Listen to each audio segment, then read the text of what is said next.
Pode se apresentar.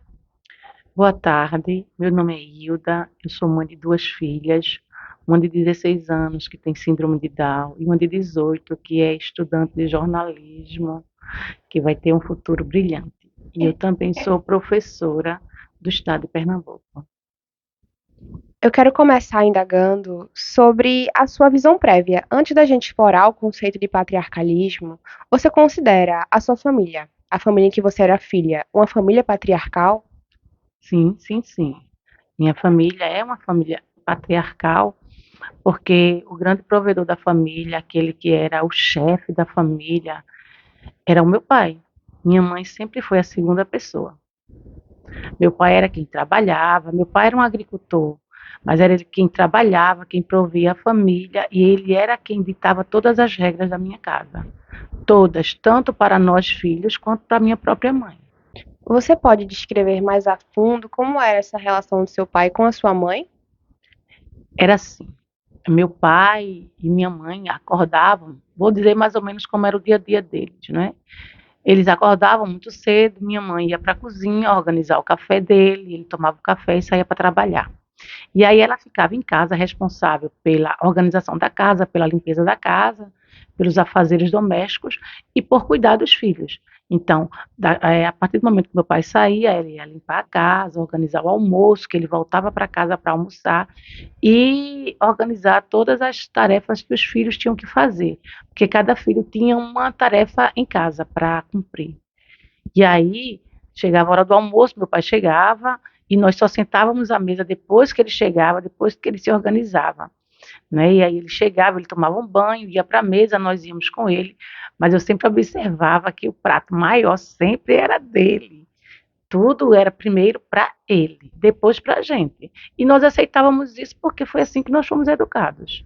E com os filhos? A relação deles se estabelecia como? Veja só, meu pai não era um homem de muito carinho, muito carinhoso. Ele dizia o que cada filho tinha que cumprir das tarefas.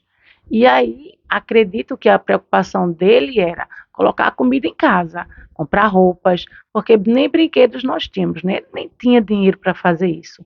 Então, a preocupação dele com a gente era de que a gente tivesse comida no prato. E o resto, as coisas iam acontecendo de forma das necessidades, não é? Se alguém precisasse de um remédio, porque ficou doente, claro que ele ia tentar providenciar. Mas a relação com a gente como filhos, e principalmente com os meninos, não era de muito carinho, não. Os meninos eram muito criados na rédea. Os meninos não podiam chorar, não podiam ter dengo. As meninas, e olhe, olhe, porque cada uma tinha que cumprir com as suas obrigações.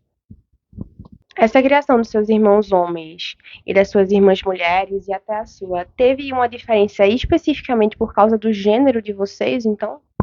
Com certeza, os meninos eles tinham as obrigações definidas na lavoura. Tipo, meu pai era agricultor, mas ele trabalhava em outro local, mas nós tínhamos um terreno grande e ele plantava em casa também. Então, o cultivo do que ele plantava ficava sobre o encargo dos meninos. Os meninos é que tinham que ir para a roça, tinham que fazer, limpar o mato, fazer, plantar as coisas, e para nós cabia as tarefas domésticas, inclusive de lavar roupa no rio, porque nós não tínhamos água encanada. Então nós íamos para o rio para lavar roupa, para lavar pratos, para limpar a casa, mas os serviços com os animais, com cavalo, com boi, com as galinhas, o pesado de ir no mato, pegar ração, era para os meninos. Até porque meu pai acreditava que as mulheres tinham que tomar conta da casa e dos filhos. E os homens tinham que trabalhar para sustentar suas famílias. Então era assim que ele fazia com a gente.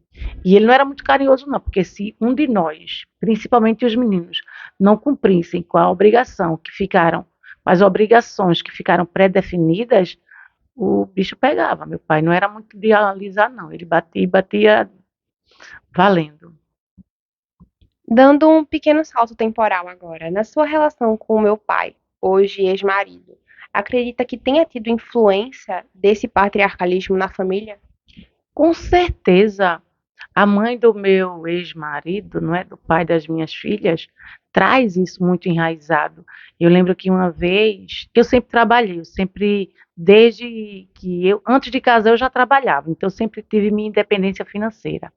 E aí nós casamos e fomos morar com ela porque ela morava só com ele.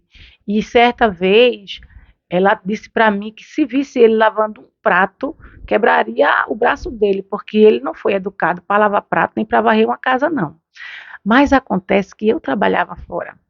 Eu trabalhava 2 turnos e eu tinha todas as responsabilidades da limpeza da casa. Minha sogra dizia que cabia a mim e não a ele. E ele trabalhava até menos do que eu. Porque você sabe que professor, além de trabalhar na escola, a gente traz tarefa para casa. E aí essa discussão sempre rolava e eu disse, olha, eu não vou ter que dar conta de tudo dentro de casa, não. Ele também tem que fazer. Mas, infelizmente, os homens que são criados por mulheres, que pensam da forma que minha sogra pensava, não pensa, né? Eles se limitam a não fazer nada. Eu me recordo que a gente tinha muitas discussões entre eu e o pai das minhas filhas. Por quê? Porque eu trabalhava, ele também trabalhava, claro, mas ele não ficava com as meninas. A responsabilidade de fazer as tarefas, de organizar, de levar para natação, de levar para isso, para aquilo, era só minha. Ele não se sentia responsável por isso. Por quê? Porque ele trabalhava e colocava dinheiro em casa, mas eu também colocava, não é? E aí ele passava a maior parte do tempo, quando estava em casa, deitado, assistindo alguma coisa, e eu tinha que estar fazendo almoço, arrumando as meninas, e era uma carga muito pesada. Mas isso é uma herança desse patriarcado, pelo qual ele foi educado. Você acha que tem diferença, apesar de ser um papel de cuidado e vocês terem feito os filhos juntos, tem uma diferença grande entre o papel de ser pai e o papel de ser mãe dentro da família? Muita diferença, muita diferença. E isso me deixava muito triste, foi o motivo de muitas discussões entre eu e ele. Por quê? Tanto eu quanto ele trabalhávamos, então as despesas eram divididas para nós dois, e toda a carga com as minhas filhas era comigo. Eu me recordo que muitas vezes eu precisava preparar prova ou corrigir provas para dar os resultados, porque a gente tem datas, né, para entrega de resultados, e eu ficava louca porque eu tinha que chegar em casa, eu trabalhava o dia todo, eu chegava em casa e tinha que organizar as meninas, ajeitar a janta, colocar para dormir, e muitas vezes elas estavam querendo ficar comigo e eu não podia dar essa atenção e ele também não dava. Acontecia às vezes dele se deitar e eu ficar com as duas. Então, as diferenças são enormes, são gritantes. Isso de, como eu tenho uma filha especial, como eu falei, de eu ter que levar ela para as terapias, de ter que levar ela para a natação, porque quando ele levava, ele só levava e pegava, mas ele não procurava saber como é que ela estava, como é que as coisas estavam funcionando, em que ele precisava ajudar naquela terapia, nada. Ele só levava, ele só fazia o papel de levar e trazer.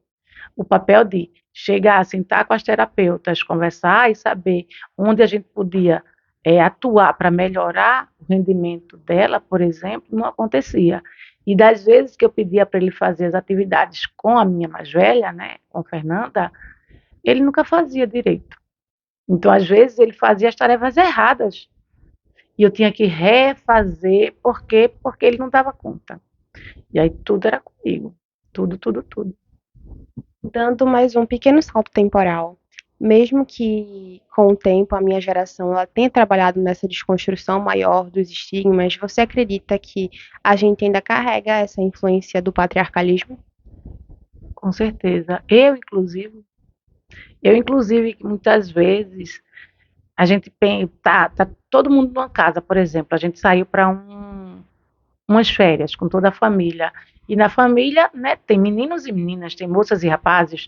E aí ficam as mulheres, as irmãs, nós irmãs, na cozinha, fazendo a comida, limpando as coisas, fazendo as coisas. E os homens só fazem se divertir. E quando a gente delega atividades para os filhos, para os sobrinhos, normalmente só para as meninas. As meninas é que têm o papel de ir para a cozinha, cozinhar com a gente, limpar a casa. Os meninos, se apenas para os meninos é o quê? Tirar o lixo, levar o lixo para a rua. Uma coisa muito mínima diante do que a gente pede para as meninas, infelizmente. Ainda está muito enraizado na gente. Obrigada pela participação. Se você quiser deixar alguma mensagem aí para a turma, também pode. Eu nem sei que mensagem eu vou dizer, por favor, Fernanda. Você não me falou que ia dar mensagem. Pare. Não sei que mensagem vou dar. Pode para arrombar nos homens. Não sei. Não sei, porque eu acho que a gente trabalha aqui só o cacete. A gente paga as contas, a gente faz tudo. E parece que só eles têm direito. Eu já falei tanta coisa errada de feminismo que a gente só se lascou. A gente só se lasca, mulher. Muito difícil encontrar homens que tenham uma consciência, que entendam o que é companheirismo. Nos lares, hoje, atualmente, as mulheres trabalham fora e mesmo assim as tarefas domésticas, na maioria das vezes é para a gente, não é para os homens. Quem é que faz? Hoje, como é aqui em casa, eu trabalho, eu sustento tudo, eu faço tudo, mas quem faz comida, quem lava prato, quem lava roupa, quem limpa a casa, sou eu. Você. O meu companheiro faz o quê? Nada. Quando muito eu peço, ele lava os pratos. Mas assim, acordou todo mundo. Tem toda uma casa para organizar. Ninguém está pronto para fazer. Quem é que tem que ter que fazer? Quem é que tem que normalmente? Quem é que tem não? Quem é que normalmente faz tudo? Eu. Então, isso é o quê? É a questão mesmo do patriarcado, do machismo, do que quer que seja. Mas a gente precisa mudar isso urgentemente, porque nós mulheres estamos sufocadas, gritando por liberdade. Ficou ótimo. Ficou porra